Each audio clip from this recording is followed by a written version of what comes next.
चांडियो ही असांजो दोस्त आहे ऐं प्रेस क्लब पीर वसण जा उहिदेदार बि आहिनि। वॾी महिरबानी साईं तारुफ़ कराए छॾियो।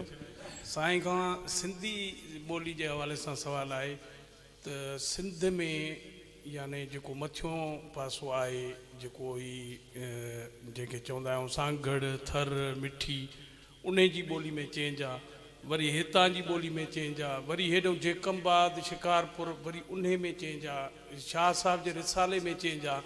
राइट यानी सिंधी ॿोली कहिड़ी आहे? सो इहो महिरबानी करे जेकॾहिं ॾुखियो सवाल ॾुखियो सफ़ा सवलो सवाल आहे।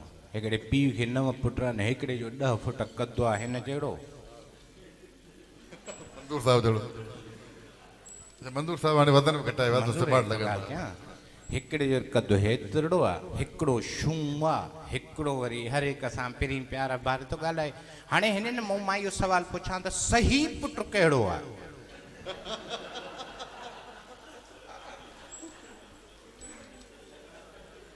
दुनिया जे शाहूकार ॿोलीअ जो वॾे में वॾो इंडिकेटर इहो आहे त उन में खोड़ लहजा हुजनि ऐं कंहिं बि लहजे खे तव्हां इहो नथा चई सघो त हे लहजो मयारी आहे।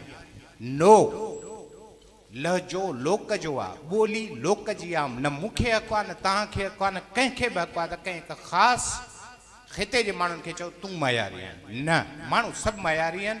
ॿोलीअ जी ख़ूबसूरती आहे। तव्हां जेकॾहिं बर्तानिया में वञी तव्हां अंग्रेज़नि सां ॻाल्हाईंदो उहो अंग्रेज़ी ॻाल्हाईंदो तव्हांखे न सम्झ में ईंदी, पर उहो गाॾियूं ॾींदा अमेरिकन खे त तव्हां अंग्रेज़ी जो मोकालू मलियो आहे।